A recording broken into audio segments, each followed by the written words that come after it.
Cotentin, unique par nature, présente Les Petits Curieux. Dis François, raconte-nous l'histoire de la poule cotentine. Raconté par François Thiebaud de la ferme aux 5 saisons.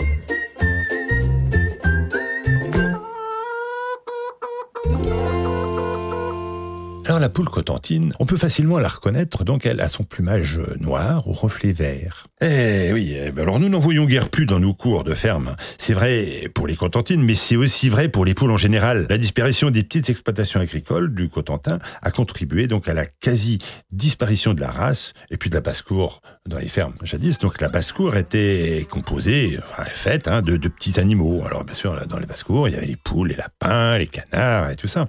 Et en fait, c'était le garde-manger de la ferme. Alors les poules fournissaient les œufs, donc plein de vitamines qui étaient consommées sous toutes ses formes, à la coque, en œufs durs, les œufs durs, ils les emmenaient dans les champs, et puis ça se conservait bien, donc ça puis moins fragile évidemment. Et en omelette, et aussi bien sûr en dessert, des bonnes crèmes aux œufs, ça c'est bon ça. Ils picorent donc des petits cailloux. Et ces petits cailloux, ils vont arriver dans leur estomac, qui s'appelle pas l'estomac, mais le gésier.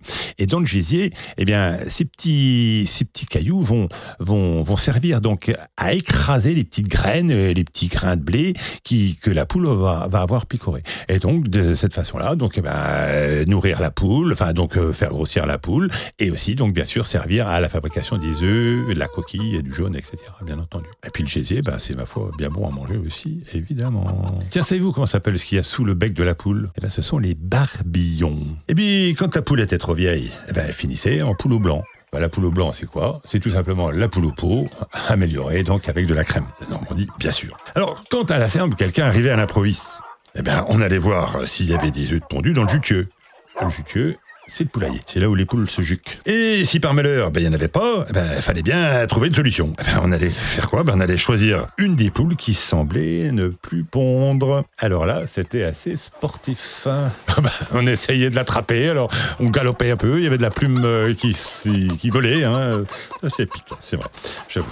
La poule cotentine, en fait, c'était vraiment un bon compromis, chair et œufs. C'était, je veux dire, car elle a retrouvé un petit peu, c'est vrai, de ses lettres de noblesse depuis quelques années, grâce à quelques associations qui ont pris en charge la sauvegarde de cette race normande.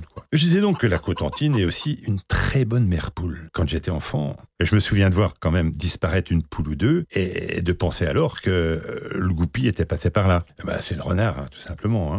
Et quelques temps plus tard, 3 semaines, 21 jours, bien sûr, de les voir appliquer avec une douzaine, voire plus de petits poussins chacune, et de les entendre quiotier.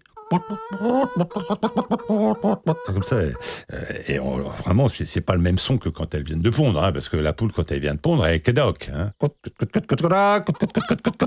ça. Okay, c'est pas la même chose du tout. Et puis alors, là, quand elles sont là, et les petits poussins les suivent, bien sûr, donc c'est pour vraiment dire aux petits poussins, je suis là, vous me suivez. Les mères poules et leurs petits, et puis les regarder faire, c'est un véritable spectacle. On les voit étirder, alors c'est gratter énergiquement, et puis de les voir attraper des petits vers, des petites graines qu'elles vont partager donc à leur progéniture, et puis continuer à gratter sans cesse tout en leur parlant différemment suivant ce qu'elles ont à leur dire, et aussi parfois de les remettre sur le droit chemin quand les petits s'écartent trop de la couvée. Bon, toujours dans la basse-cour, certains pourraient me dire, mais dis donc, mais quel est ce gros animal noir ? Est-ce un gros coq cotentin ? Que n'est-ce ? C'est le dindon noir de Normandie, plus communément appelé le picot. Alors cette race de picot serait issue de l'importation de dindons sauvages d'Amérique. Alors les mâles, le picot, lui, il peut peser jusqu'à 12 kilos. Tandis que la picotte, elle, beaucoup plus légère, qui fait attention à elle est plutôt autour des 6-7 kilos. Cette race-ci est en voie de réhabilitation, un petit peu comme la poule cotentine.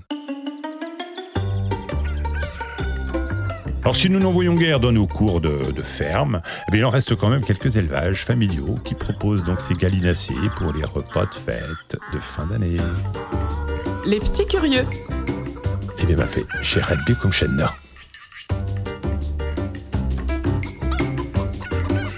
Réalisé par Podcast Média Production.